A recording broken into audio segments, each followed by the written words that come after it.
Bonjour et bienvenue dans Monter son Business Show, l'émission hebdomadaire qui va booster votre entreprise. Je suis très content aujourd'hui d'être avec Selma. Salut Selma. Bonjour Rémi. Comment vas-tu? Écoute, ça va très bien.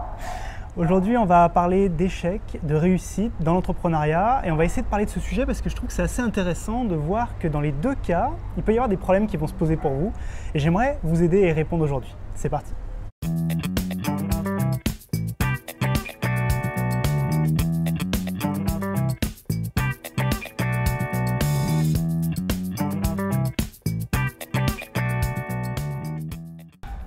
Selma, est-ce que tu peux te présenter rapidement aux personnes qui suivent le Monter son Business Show parce qu'ils ne savent pas forcément qui tu es? Bien sûr, je m'appelle Selma Paiva et on peut me trouver en ligne sur selmapaiva.com.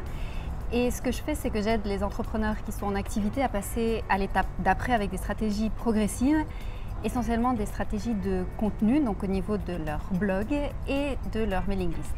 D'accord, super. Donc aujourd'hui, on va parler donc des échecs, des réussites et de ce que ça implique pour un entrepreneur parce qu'en fait, tu as, je pense comme moi, la chance de partager la vie entre guillemets de beaucoup d'entrepreneurs, c'est-à-dire de les aider, de travailler avec eux, etc. Et si on parlait déjà des échecs aujourd'hui, toi, qu'est-ce qui revient le plus souvent comme type d'échec ou comme peur liée à l'échec auprès des entrepreneurs avec qui tu travailles? Auprès des entrepreneurs avec qui je travaille, il y a deux points par rapport à ta question. Le premier échec, en fait, il vient d'une erreur dont on a déjà parlé tous les deux ensemble et qui consiste à croire un peu à ce discours qui est ambiant de vivez de votre passion, allez-y, allez au bout de vos rêves, etc. Et du coup… Ce qui est à la base pas une mauvaise chose. Voilà, ce qui n'est pas une mauvaise chose. Ça peut vouloir dire beaucoup de choses. Mais l'entrepreneuriat, c'est l'humilité aussi. Donc, des fois, partir dans une idée, dans un projet et vraiment rester dans sa tête et pas à la base, en fait, tester son idée de base avec les personnes concernées, ça peut faire qu'on peut aller quand même assez loin. On peut perdre beaucoup de temps, beaucoup d'argent sans se rémunérer pendant ce temps-là et arriver au moment où le produit, le service, la prestation est enfin prête, en fait, ça ne marche pas parce que c'était pas vraiment… ce dont les personnes avaient besoin. Donc en fait, ouais, et puis du coup, je pense que ça vient aussi de cet imaginaire un peu qu'on est en train de créer autour des super entrepreneurs. Tu vois, on parle sans arrêt de Steve Jobs, Zuckerberg, Xavier Niel, etc. Et on oublie de parler de tous les autres, en fait. Tous ceux qui ont voulu être comme eux et qui ne le sont pas du tout, ou tous ceux qui ont créé des entreprises un peu moins, peut-être un peu moins novatrices, un peu moins révolutionnaires, mais qui sont aussi là et qui ne vivent peut-être pas forcément la même chose. Et on ne voit pas aussi on voit l'arrivée, c'est-à-dire qu'on voit le succès final, on nous le présente comme beau, magnifique, etc. Et on ne voit pas toutes les étapes qui ont été nécessaires juste avant pour arriver à ce résultat. C'est ça, c'est que Steve Jobs, il est fascinant, je pense, pour plein d'entrepreneurs, nous y compris, mais on oublie quand même, enfin, si tu lis la biographie de Steve Jobs, il a commencé, c'était vraiment dans le garage de ses parents et les premiers Macs, c'était en bois. Donc voilà, question zéro budget et humilité, il y était quand même dès le début. Donc ça, c'était le premier point qui est vraiment qui peut être facteur d'échec parce que tu peux passer pas mal de temps et d'énergie à développer quelque chose qui ne va pas être vendable. Pas forcément parce que tu n'as pas le réseau, mais déjà parce que ce n'était pas une bonne idée à la base ou qu'elle aurait pu être améliorée. Tu n'as pas eu le temps de la tester, de vérifier auprès du vrai marché si ça peut fonctionner. C'est ça. Et l'autre point, c'est la visibilité. Parce qu'on… si on nous met tous dans une pièce, on dit qui veut plus de visibilité, je pense que tout le monde va lever la main. Mais être visible, c'est d'abord être. C'est pas moi qui ai dit ça, malheureusement. J'aurais bien aimé, c'est Fadila Brahimi. Et on pense visibilité vraiment sur le net, un peu comme cet énorme canal de diffusion. Et c'est vrai que c'est un canal de diffusion génial. Mais être visible, c'est d'abord être. Donc c'est d'abord être soi. Qui n'est jamais très évident parce que ça met en position de vulnérabilité et tant qu'on ne va pas là-dedans, on va vers l'échec, je pense. Enfin, je ne sais pas ce que tu en penses. Oui, exactement. Le problème, c'est que si on essaie d'être quelqu'un que nous ne sommes pas à la base, ça va être assez compliqué. C'est-à-dire qu'il y a beaucoup de gens qui veulent absolument mettre en avant leurs produits, leurs services d'une certaine façon qui ne correspond pas à eux-mêmes. Et du coup, il y a un vrai problème de base. Et c'est ça, c'est-à-dire qu'en plus on a l'impression, et j'ai mis un moment à le comprendre, et je ne sais pas toi, mais que c'est vraiment être vraiment soi en fait. Et on a l'habitude, si on est passé avant par l'environnement professionnel, l'école, la fac, etc., que quand même être vraiment soi, il ne faut pas trop l'être non plus. Il faut quand même rentrer dans un certain cadre. Voilà.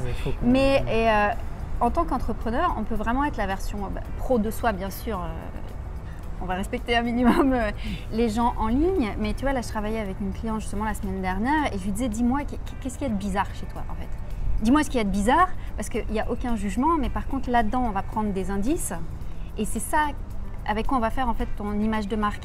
Parce que c'est les ingrédients de ce qu'il y a de bizarre chez chacun de nous qui font que ça va faire des atomes crochus avec d'autres personnes. En fait. Ce que je dis souvent, c'est qu'au lieu de vouloir être mieux, il faut vouloir être différent déjà, faire vraiment quelque chose de différent. Parce qu'en fait, dans tous les domaines, quasiment tous les produits, à part des produits vraiment novateurs, mais ils sont assez rares, on a tous le même type de produit avec quasiment les mêmes tarifs, quasiment la même façon de les présenter. Et ce qui va vraiment changer, c'est nous, c'est ce qu'on met dedans, c'est nos différences personnelles. Et en fait, on est tous très différents. Et il faut absolument jouer là-dessus. C'est ça, et ça c'est un point que je développais dans mon livre. D'ailleurs, Internet est une table pour deux.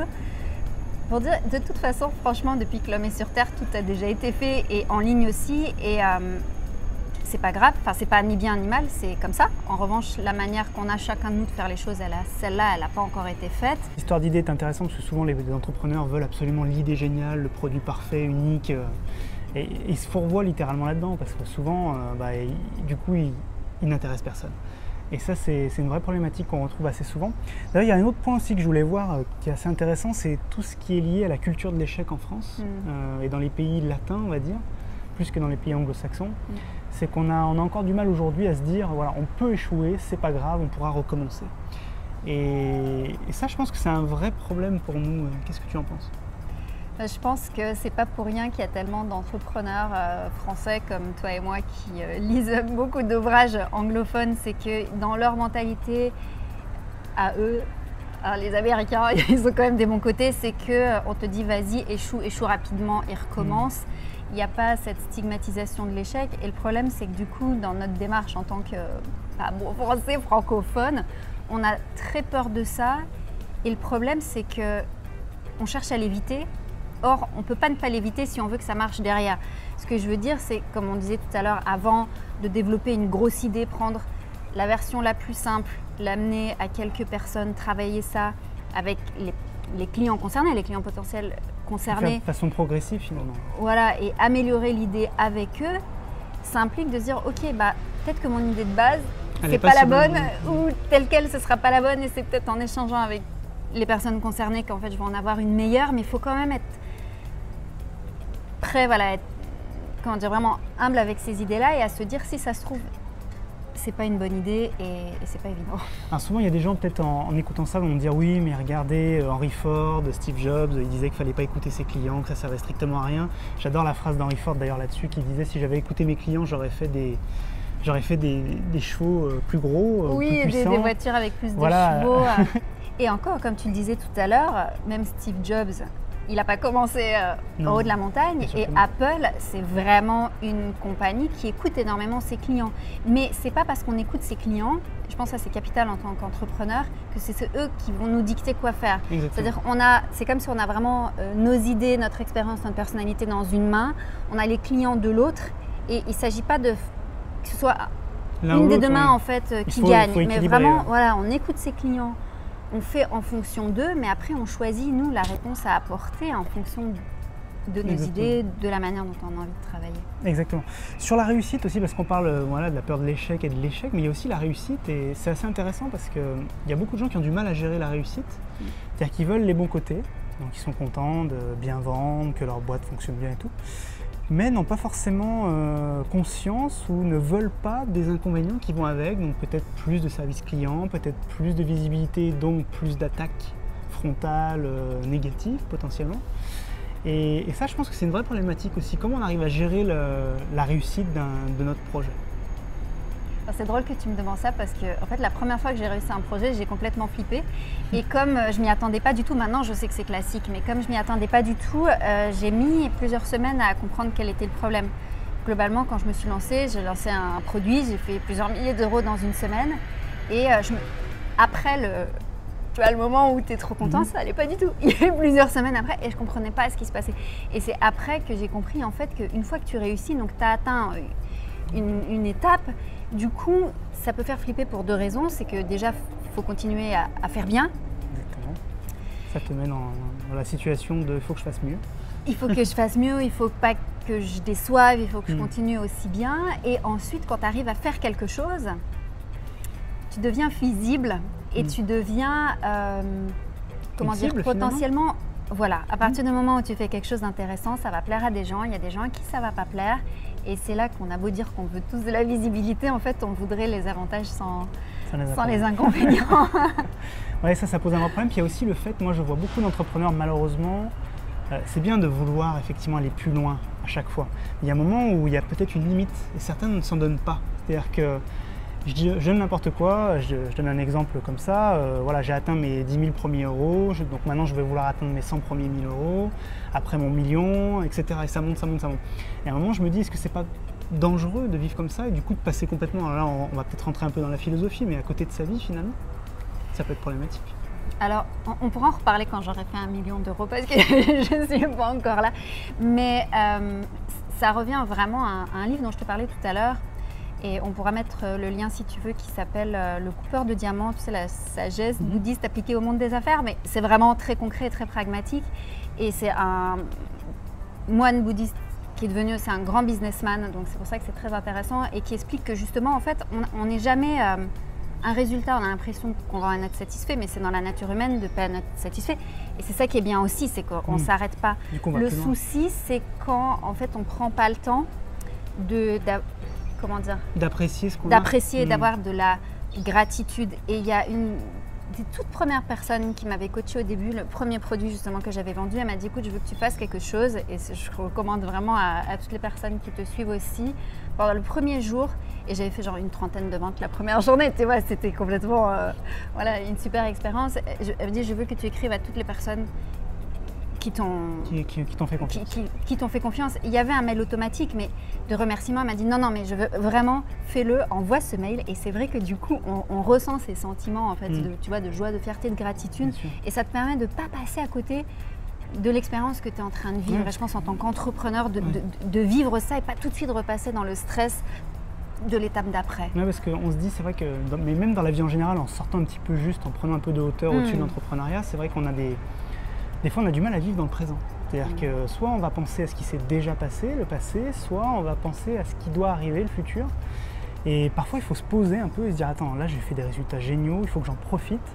Ça ne vous empêche pas derrière de vouloir aller plus loin, plus haut, dans le respect de tout le monde, ça c'est important, mais effectivement c'est une chose assez intéressante. Et c'est pour ça que c'est pas évident même que les résultats soient bons ou moins bons, prendre des vacances, faire des pauses. Carrément, ça c'est très important, arriver à prendre du recul.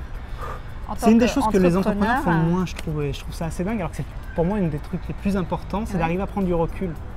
Et pendant des années, j'ai été dans la même situation, donc je ne vais pas jeter la pierre à quiconque. Non, mais... alors moi non plus, mais justement, je dis parce que j'en reviens de vacances, et même en le sachant, tu sais que tu as besoin de partir, tu es content.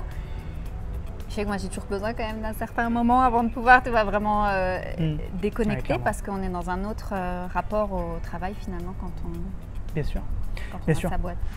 Écoute Selma, merci beaucoup pour toutes ces informations. On peut te retrouver où? Rappelle-nous rapidement. Donc selmapaiva.com, ça s'écrit comme ça s'entend. Oui, de toute façon on l'écrira directement sous le lien. Si vous avez la moindre question, parce qu'évidemment dans cette courte vidéo on n'a pas pu tout vous dire sur les échecs, les réussites, on a essayé de partager un petit peu ce que nous on a pu vivre nous-mêmes et avec nos clients. Je suis sûr que vous avez plein de questions sur ce sujet. Comment vous vivez aujourd'hui l'éventuel échec ou réussite de votre boîte? Est-ce que vous fêtez ça? Comment vous fonctionnez? Ça nous intéresse de savoir ça dans les commentaires. N'hésitez pas à poser toutes vos questions et quant à moi, je vous retrouve la semaine prochaine pour un prochain Monter son Business Show. Merci et surtout n'oubliez pas une chose extrêmement importante. Il n'y a jamais eu de meilleur moment que maintenant pour entreprendre. Merci et à la semaine prochaine.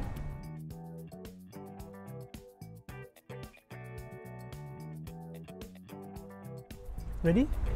Yes. Faut enlever les lunettes ou... Comme tu préfères. Je les remets après. Ouais. Non, tu peux les garder. Allez, c'est parti. Bonjour et bienvenue dans le Monter son Business Show, l'émission hebdomadaire qui va booster votre entreprise. Alors, attends, faut surtout pas que tu touches la table, parce que tu as vu ce que ça fait? D'accord. On recommence. Je viens de faire l'erreur. Bonjour et bienvenue dans le Monter son Business Show, l'émission hebdomadaire. Commence. Attends, parce que je pense que c'est... Ça t'était accroché là, ça va le gêner. Bonjour. Pardon. Tu fais le bêtisier à la fin. On prend un petit bêtisier.